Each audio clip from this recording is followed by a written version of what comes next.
Episode के आगाज में आप देखेंगे कि एनागोल किले में निकोला गुस्से से टहल रहा होता है।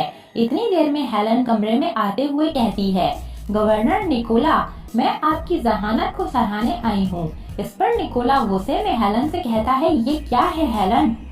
इस पर हेलन मुस्कुराते हुए निकोला से कहती है, उस्मान हमारे धोखे में आ चुका है। इस पर निकोला कहता है, खूब, बहुत खूब।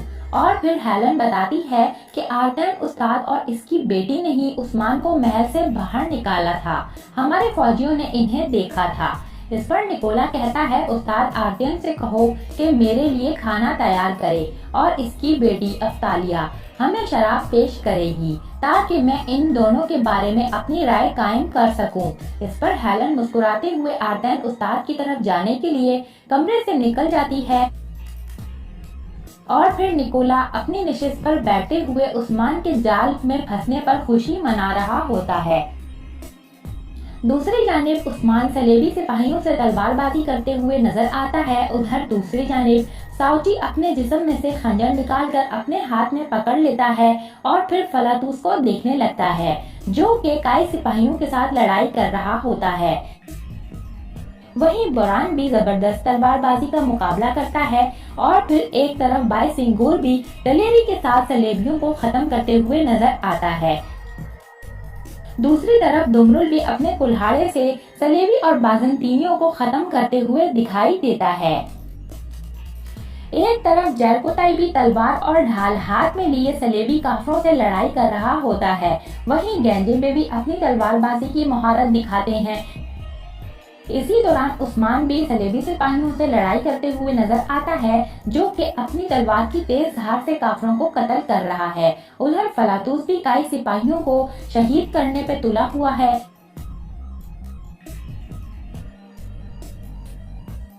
एक जानिब अलेक्जेंडर अपने हाथ के इशारे से एक और फौजी दस्ते को भेजता है, तो इसी दौरान बुरान की नजर सामने से आने वाले एक और फौजी लश्कर पर पड़ती है, जो काइयों की तरफ ही दौड़ते चले आ रहे होते हैं। अलेक्जेंडर दूसरी जानिब फिर से इशारा करता है, तो दूसरी जानिब से भी एक और बड़ा बाजंतीनी फौजियों का लश्कर उस्मान और इसके सिपाहियों को घेरे में लेने लगता है। वहीं फलातूस भी लश्कर में शामिल होकर चीखता चिल्लाता हुआ उस्मान और इसके सिपाहियों की तरफ बढ़ने लगता है। उस्मान खुद को जाल में फंसता देखकर समझ जाता है कि निकोला की ये सब चाल थी। घात लगाकर उस्मान और इसके सिपाहियों को खत्म करना चाहता था। और उधर बुरान बाजंतीनी सिपाहियों को अपने करीब आता देखते हुए तलवारबाजी शुरू कर देता है। वहीं उस्मान साउची को देखकर चिल्लाता है, भाईजान, साउची जख्मी होने की वजह से खड़ा नहीं हो पाता। तो उस्मान साउची को बचाने के लिए जाने ही लगता है, तो एक जानिब से बाजंतीनी सिपाही उस्मान पर हमला आवर होने लगते हैं। उस्मान इनके हमले को नाकाम बनाते हुए इन्हें वही जगह पर कत्ल कर देता है। इसके बाद उस्मान अपने सिपाहियों को हुक्म देता है कि भाईजान को यहाँ से ले जाओ फौरन। फिर सल्तोक और 4 सिपाही साउची को उठाकर वहाँ से ले जाने लगते हैं। एक तरफ बुरान बाजंतीनी और सलेबियों से निपट रहा होता है कि अचानक बुरान की तलवार जमीन पर जा गिरती है। बुरान अपने हाथों से ही सलेबियों की पिटाई करने लगता है और दोनों फौजियों को गिरेबान से पकड़कर जमीन पर गिराता है। फिर अपना खंजर निकालकर दोनों को कत्ल कर देता है। इसी दौरान बुरान की नजर एक और फौजी पर पड़ती है, जो जरकोताई की तरफ जा रहा होता है। बुरान अपने तीर कमान से फौजी का निशाना लेकर इसे वहीं मार देता है। जरकोताई बुरान के इस फौरी रद्द अमल पर तलवार लहराकर बुरान का शुक्रिया अदा करता है। इसी दौरान जरकोताई को 2 और फौजियों का सामना होता है, तो जरकोताई बड़ी महारत से इन्हें वहीं कत्ल कर देता है।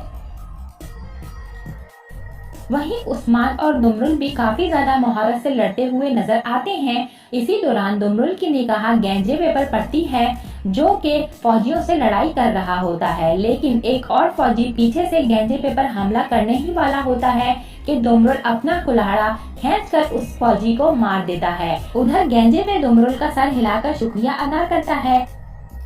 उधर दूसरी जानिब बाई सिंगूर को भी देखा जा सकता है। तब बाई सिंगूर हाथ में तलवार और ढाल लिए लड़ाई कर रहा होता है कि इसी दौरान बाई सिंगूर जमीन पर जा गिरता है। मगर फिर भी बायसिंगुर हिम्मत ना हारते हुए एक बार फिर खड़ा होता है और फौजियों को कत्ल करने लगता है। कुछ देर की लड़ाई के बाद उस्मान पहाड़ पर खड़े सलेबी सिपाहियों और अलेक्जेंडर को घूरने लगता है, जो उस्मान और इसके सिपाहियों को देखकर हंस रहे होते हैं। उस्मान काफिरों को हंसता हुआ देखकर फौरन अपनी चाल चलता है और घोड़े की तरफ जाने लगता है। फिर घोड़े के पास पहुंचकर फौरन से घोड़े पर सवार होता है और फिर दोनों तलवारें अपने हाथ में लिए घोड़ा दौड़ाते हुए काफिरों पर हमला आवर होता है। इसी दौरान अलेक्जेंडर और इसके फौजी दंग रह जाते हैं और अलेक्जेंडर उस्मान को इस तरह से घोड़े पर सवार होकर काफिरों पर हमला करता देखकर कहता है, तैयार हो जाओ। इसी के साथ अलेक्जेंडर और इसके फौजी अपनी अपनी तलवारें निकाल कर उधर सिपाहियों के बीच जाने लगते हैं। एक तरफ सिपाही आपस में लड़ाई कर रहे होते हैं कि इसी लम्हे फलातूस की नजर घोड़े पर सवार उस्मान पर पड़ती है, जो दौड़ता हुआ काफिरों के बीच आकर तलवारें चलाकर कत्ल कर रहा होता है और अपने सिपाहियों को कहता है, पीछे हट जाओ, पीछे हट जाओ। और फिर कुछ देर की एक जबरदस्त लड़ाई के बाद उस्मान और इसके सिपाहियों ने काफिरों को नाको चने चबवा दिए। अलेक्जेंडर अपने सिपाहियों को इस तरह से कत्ल होते हुए देखकर कहता है, लानत हो, इनको भागने मत दो।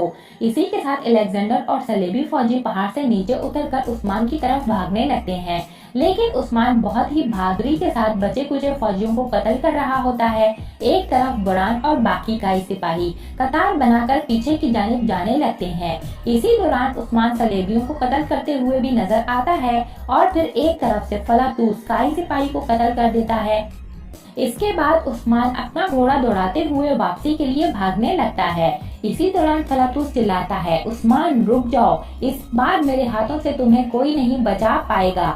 उस्मान फलातूस की बात का कोई जवाब नहीं देता और अपना घोड़ा दौड़ाते हुए वहां से फरार हो जाता है। और फिर इसी दौरान उस्मान के पीछे फलातूस और अलेक्जेंडर अपने सिपाहियों समेत भागने लगते हैं। एक जानिब कई सिपाही लकड़ी का बना ब्रिज भाग भाग कर क्रॉस करके दूसरी जानिब जा रहे होते हैं। वहीं दूसरी तरफ कुछ सिपाही साउची के जख्म पर कपड़ा रखे बैठे होते हैं और साउची को हिम्मत दे रहे होते हैं। इसी दौरान बुरहान, दुमरुल और बायसिंगुर भी तेजी से लकड़ी का बना ब्रिज पार कर दूसरी जानिब आने लगते हैं। कुछ देर के बाद उस्मान भी अपने घोड़े पर सवार होकर वहां पहुंच आता है और घोड़े से उतरकर फौरन ब्रिज क्रॉस करने लगता है। लेकिन इसी दौरान कुछ सलेबी सिपाही उस्मान के पीछे ब्रिज पर भी चढ़ आते हैं, लेकिन उस्मान उसे अपनी तलवार से कत्ल कर देता है और फौरन से लकड़ी के ब्रिज को पार कर दूसरी जानिब आ जाता है। इसके बाद कुछ और बाज़ंतीनी सिपाही भी रास्ता पार करने की कोशिश करने लगते हैं। उस्मान उन लोगों को अपनी तरफ आता देखकर अपनी तलवार को हवा में लहराते हुए या अल्लाह कहकर ब्रिज की रस्सी काट देता है और बाज़ंतीनी फौजी खुद को बचाने के लिए ब्रिज की रस्सियां पकड़कर एक जानिब लटक जाते हैं। लेकिन इसी वक्त उस्मान ब्रिज की बाकी बची हुई रस्सी को भी तलवार के वार से काट देता है और यूं एक तरफ काफिर और दूसरी तरफ काई खड़े होते हैं और बीच में रास्ता पार करने के लिए जो लकड़ी का ब्रिज बनाया जाता है वो टूट जाता है। फलातूस ये सब कुछ देखकर इंतहाई हैरान और गुस्से में पागल हो जाता है, लेकिन वो कुछ नहीं कर सकता क्योंकि अब दूसरी जानिब जाने वाला रास्ता उस्मान काट चुका है। और यहाँ पर इस एपिसोड का इख्तिताम हो जाता है। Thanks for watching and keep supporting us.